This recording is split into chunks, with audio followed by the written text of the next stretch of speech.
Hi good morning. నేను మీ KMR. బాగున్నారా? ఈరోజు ఒక విషయం తెలుసుకోవడానికి మాట్లాడదాం.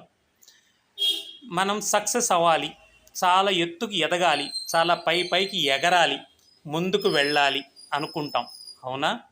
సరే, దీనికి వెళ్ళాలి అంటే మనం ఎలా ప్రిపేర్ అవ్వాలి? ముందు మనం ఒక జర్నీ స్టార్ట్ చేసాం సక్సెస్ కోసం. చాలా హైట్గా ఉన్నటువంటి జర్నీ కోసం, చాలా దూరం వెళ్ళటం కోసం, తొందరగా వెళ్ళాలంటం కోసం మనతో పాటు చాలా లగేజ్ రెడీ చేసుకున్నాం. ఒక కారులో వెళ్దాం అనుకున్నాం అనుకోండి, మనం ఎంత లగేజ్ తయారు చేసుకున్నా ఆ లగేజ్ మొత్తాన్ని కారులో పెట్టుకుని అడ్జస్ట్ చేసుకుని వెళ్ళొచ్చు. లేదు బస్సులో వెళ్దాం అనుకుంటే బస్సులోనూ పెట్టుకుని వెళ్ళొచ్చు. లేదు ట్రైన్లో వెళ్ళేటైతే ట్రైన్లో కూడా మనం ఎంత లగేజ్, ఒక 10 సూట్ కేసులు ఉన్నా అన్నీ పెట్టుకొని వెళ్ళొచ్చు. ఓకే, అడ్జస్ట్ అవ్వచ్చు. కానీ అదే దూరాన్ని మనం ఇంకా తొందరగా వెళ్ళటానికి ఫ్లైట్లో వెళ్ళాలి అంటే, గాల్లో పైకి ఎగరాలి, ముందుకు వెళ్ళాలి అని అనుకున్నప్పుడు ఇంత లగేజ్ తీసుకెళ్ళడానికి అవకాశం ఉంటుందా? మనకు ఒక రెస్ట్రిక్షన్ ఉంటుంది, నీతో పాటు ఇన్ని కేజీలు మాత్రమే తీసుకెళ్ళాలి అని. అప్పుడు మనం ఏం చేస్తాం?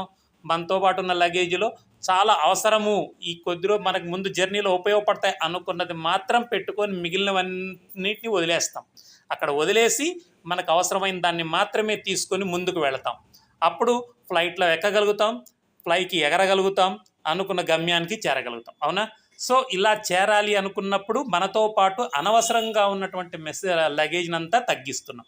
అలాగే మనం సక్సెస్ అవ్వాలి అని అనుకున్నప్పుడు, ముందుకు వెళ్ళాలనుకున్నప్పుడు మనతో పాటు అనవసరంగా ఉన్న లగేజీ అంటే మన బ్రెయిన్ మీద అనవసరంగా ఉన్నటువంటి అపోహలని, భయాల్ని వదిలేసి సక్సెస్ అవ్వడానికి మనం ఎంచుకున్న మంచి మార్గంలో వెనక ఆలోచించకుండా ఆ ఒక్క మార్గాన్ని అనుసరిస్తూ ముందుకు వెళ్తే డెఫినెట్గా మనం సక్సెస్ అవుతాం. అర్థమైంది అనుకుంటాను.